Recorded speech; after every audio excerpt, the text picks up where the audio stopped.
नमस्कार, स्वागत है आप सभी का स्टार न्यूज में। मैं हूं आपके साथ जुबैर चौधरी। वक्त तो चला देश लाइव का, जहां सबसे पहले बात करेंगे चंद्रयान 3 की। बता दें कि चंद्रयान 3 के लैंडर की डिबूस्टिंग हो चुकी है, जिसके बाद अब लैंडर धीरे धीरे धीमी गति से आगे बढ़ रहा है।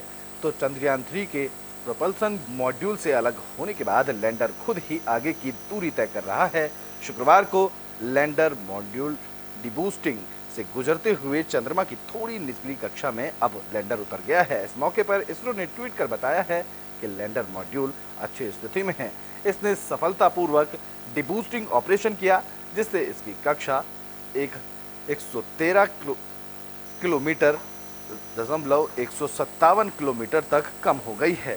दोबारा डिबूस्टिंग ऑपरेशन अब 20 अगस्त को निर्धारित है। बता दें कि लैंडर गुरुवार को प्रोपल्सन मॉड्यूल से सफलतापूर्वक अलग हो गया था। लैंडर मॉड्यूल में लैंडर को और रोवर मौजूद हैं, जहां विक्रम लैंडर को इस मिशन में करीब 100 किलोमीटर की दूरी खुद तय करनी है, जहां लैंडर जब अपनी ऊंचाई कम और गति धीमी करते हुए आगे बढ़ेगा। इसरो ने शुक्रवार को चंद्रयान से ली गई चांद की 2 वीडियो भी जारी की हैं। इसरो ने ट्वीट किया है कि चंद्रयान 3 के लैंडर इमेजर कैमरा 1 ने 17 अगस्त 2023 को लैंडर मॉड्यूल के प्रोपल्सन मॉड्यूल से अलग होने के ठीक बाद चांद की तस्वीरें ली। वो तस्वीरें इसरो ने ट्विटर अकाउंट से ट्वीट की हैं।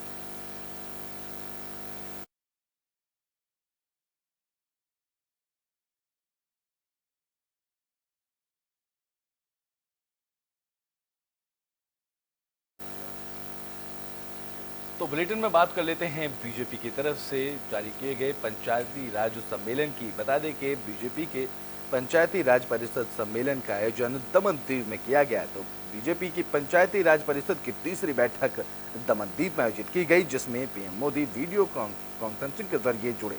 बैठक को संबोधित करते हुए बीजेपी राष्ट्रीय अध्यक्ष जेपी नड्डा ने कहा कि हमारा इरादा ये है कि हम 5 साल में जो काम करें उसे जनता कैसे याद रखे, हमें उस हिसाब से काम करना चाहिए, जिससे कि वो सब एक हिस्सा बन जाएं।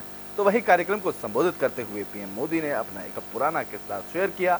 इस दौरान पीएम मोदी ने कहा कि जब वो गुजरात के सीएम थे तो उनकी जमीनी हकीकत इतनी पकड़ मजबूत थी कि कोई भी जानकारी अफसरों को बाद में मिलती थी, पहले पीएम मोदी को वो जानकारी मिलती थी।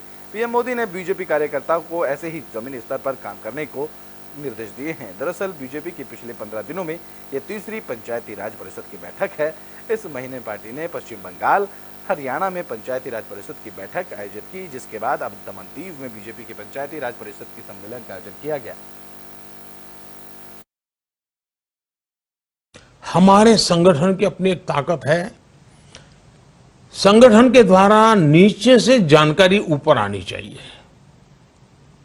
और ऊपर निर्णय करके मार्गदर्शन नीचे की तरफ जाना चाहिए।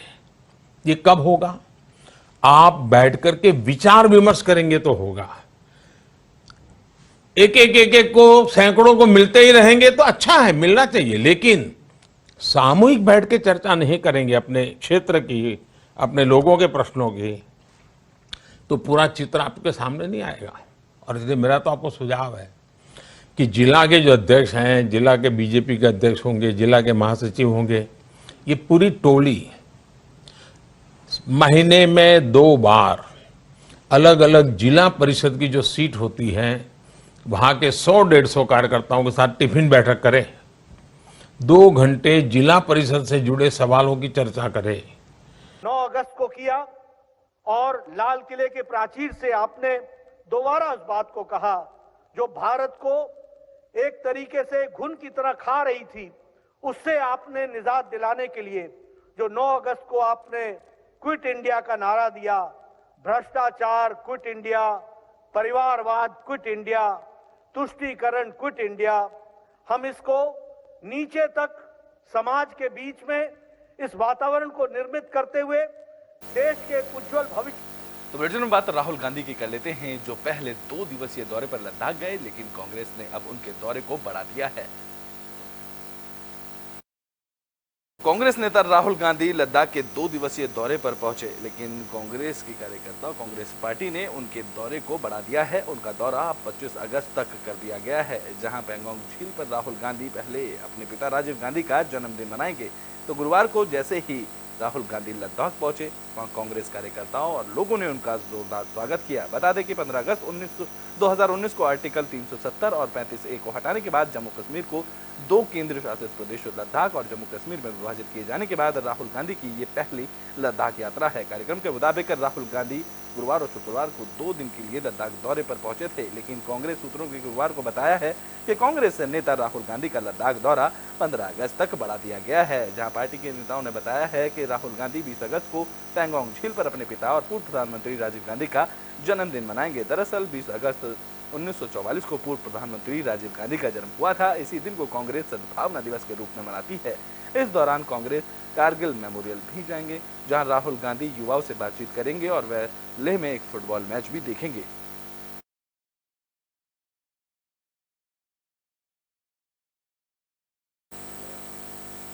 तो बुलेटिन में बात कर लेते हैं यूपी कांग्रेस के अध्यक्ष के बड़े बयान की, जिन्होंने राहुल गांधी को लेकर एक बड़ा बयान दिया है।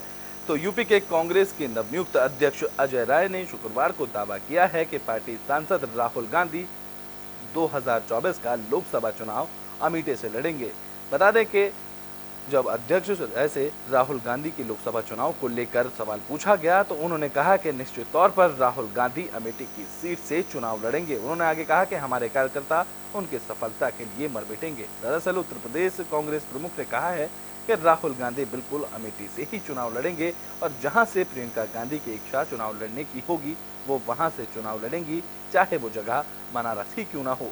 वहीं इस दौरान अजय राय ने केंद्रीय मंत्री स्मृति ईरानी पर भी जमकर हमला बोला। उन्होंने कहा कि वो 13 रुपए किलो चीनी दिलवा रही थी, अब वो कहाँ हैं, वो गायब नजर आ रही हैं। बता दें कि अमेठी कांग्रेस की सीट रही थी, लेकिन साल 2019 के चुनाव में केंद्रीय मंत्री स्मृति ईरानी ने कांग्रेस के किले में सेंध लगा दी थी। जहां अमेठी लोकसभा सीट पर हुए चुनाव में राहुल गांधी को स्मृति ईरानी ने हराया था और अमेठी लोकसभा सीट कांग्रेस की पारिवारिक सीट रही है। इस सीट से संजय गांधी, पूर्व पीएम राजीव गांधी, सोनिया गांधी भी लोकसभा चुनाव जीत चुके हैं। इसके अलावा अमेठी लोकसभा सीट से राहुल गांधी भी लगातार 3 बार सांसद रह चुके हैं। अब यूपी कांग्रेस अध्यक्ष अजय राय के बयान से चर्चा तेज हो गई है कि राहुल गांधी फिर से अमेठी में चुनावी मैदान में उतरने के लिए तैयार हैं। राहुल जी अमेठी से चुनाव लड़ेंगे? बिल्कुल राहुल गांधी अमेठी से लड़ेंगे। अमेठी के लोग यहाँ हैं और जहाँ से प्रियंका गांधी जी की इच्छा बनारस अगर होगी, हमारा एक एक कार्यकर्ता उनके लिए जान लड़ा देगा। स्मृति ईरानी कहती है कि राहुल गांधी अमेठी इस बार भी नहीं आएंगे, भाग जाएंगे। अब स्मृति ईरानी खुदे बौखला गई हैं। 13 रुपए किलो में चीनी दिलवा रही थी, दिलवा पाई? उनसे पूछिए 13 रुपए किलो में हमारे लोग आए अमेठी के, उनसे पूछिए। कहा था कि 13 रुपया में आपको चीनी मिलेगा और कमल का बटन दबाइए, वो 13 रुपया का चीनी कहा गया, जनता को जवाब दे।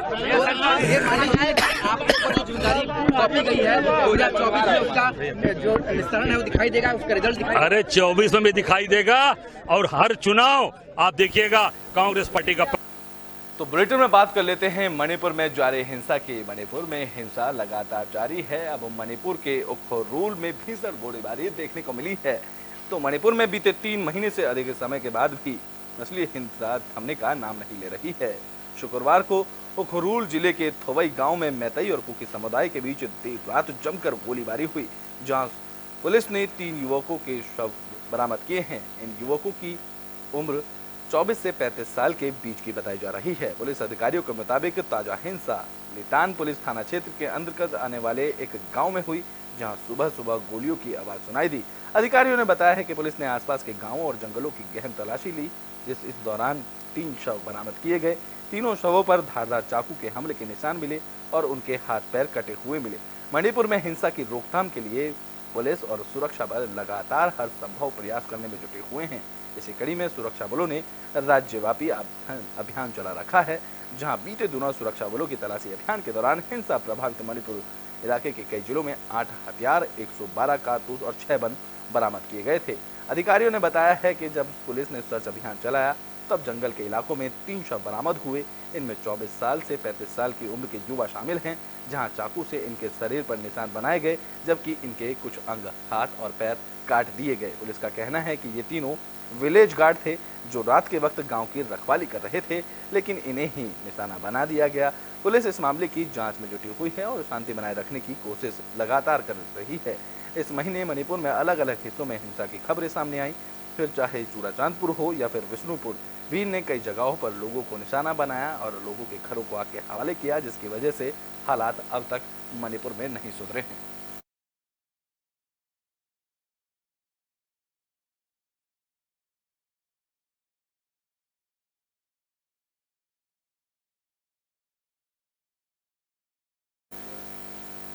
तो बुलेटिन में बात कर लेते हैं बिहार के अरियार की, जहां पत्रकार की गोली मारकर हत्या कर दी गई है। तो बिहार के अरियार में एक अखबार के पत्रकार की गोली मारकर हत्या कर दी गई। पत्रकार की पहचान विमल कुमार यादव के रूप में हुई है। बताया जा रहा है कि विमल को उनके आवास में ही गोली मारी गई। ये घटना 18 अगस्त सुबह की बताई जा रही है। वारदात को 4 अपराधियों ने मिलकर अंजाम दिया। जहां घटना से पूरे इलाके में हड़कंप मच गया। जहां मौके पर पहुंची पुलिस ने जांच शुरू की। जानकारी के मुताबिक अरियार जिले के रानीगंज स्थित विमल कुमार यादव के आवास पर सुबह 4 अपराधी दाखिल हुए। उन्होंने विमल को जगाकर उन पर ताबड़तोड़ गोलियां बरसा दी, जिससे उनकी मौके पर ही मौत हो गई। पत्रकार विमल को सीने में गोली मारी गई है। बताया जा रहा है कि विमल को गोली लगने के बाद उनकी पत्नी ने चिल्लाकर आसपास के लोगों को बुलाया। जहां मौके पर पहुंचे लोगों ने रानीगंज थाना को इसकी सूचना दी, जिस पर थाना अध्यक्ष दिलबल के साथ मौके पर पहुंचे। जहां आनंद फानन विमल को अस्पताल पहुंचाया गया, लेकिन वहां डॉक्टरों ने उन्हें मृत घोषित कर दिया, जिसके बाद शव को पोस्टमार्टम के लिए अरियार सदर अस्पताल भेज दिया गया। जैसे ही इस घटना की जानकारी बाहर के लोगों को हुई तो मौके पर बवाल देखने को मिला। पहले रानीगंज में लोगों ने हंगामा किया, फिर अरियार पोस्टमार्टम स्थल पर भी हंगामा देखने को मिला। इस बीच सीएम नीतीश कुमार का भी इस घटना को लेकर बयान सामने आया। तो देख रहा है पुलिस, कोई किसी के बारे में हुआ है, अभी एक न्यूज आया, तुरंत हमने अधिकारियों को कह दिया कि क्या हुआ है जी, इस तरह से हुआ। हमको बड़ा दुख हुआ। हम यहाँ आने के पहले देखे हैं न्यूज में, तो हमको लगा कि भाई कैसे किसी पत्रकार का हुआ, तो हमने तुरंत अधिकारियों को कहा इसको देखिए। और मुझे बहुत तो बुलेटिन में बात कर लेते हैं हिमाचल प्रदेश की। बता दें कि हिमाचल प्रदेश में भारी बारिश ने तबाही मचाई है, जहां भारी बारिश के बीच 300 लोगों की मौत की खबर हिमाचल प्रदेश से सामने आई है। तो हिमाचल प्रदेश में भारी बारिश के चलते नदियां उफान पर हैं, पहाड़ दरक रहे हैं, जगह जगह लैंडस्लाइड से तबाही देखने को मिल रही है, जहां आसमानी आफत से हर तरफ हाहाकार मचा रहा है। बता दें कि हिमाचल प्रदेश में पिछले 1 हफ्ते से भारी बारिश जारी है। इस मानसून सीजन में 55 दिनों में 113 बार हिमाचल प्रदेश में लैंडस्लाइड हुई है और बारिश और लैंडस्लाइड से जुड़ी घटनाओं में 330 लोगों की से ज्यादा की मौत हो चुकी है।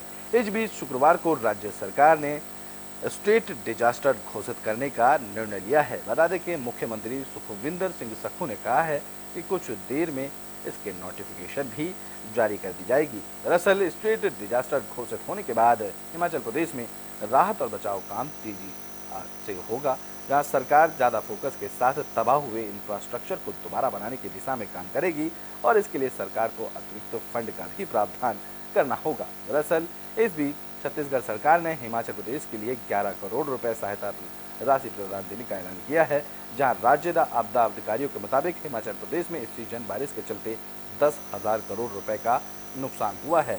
इसीलिए ही मुख्यमंत्री सुखविंदर सिंह ने स्टेट डिजास्टर घोषित करने के लिए नोटिफिकेशन जारी किया है, जिससे कि हिमाचल प्रदेश को और राहत मिल सके और राहत बचाव के काम में तेजी आ सके। देश लाइव में अभी के लिए बस इतना ही। देश और दुनिया की तमाम खबरों के लिए देखते रहें एबी स्टार न्यूज़।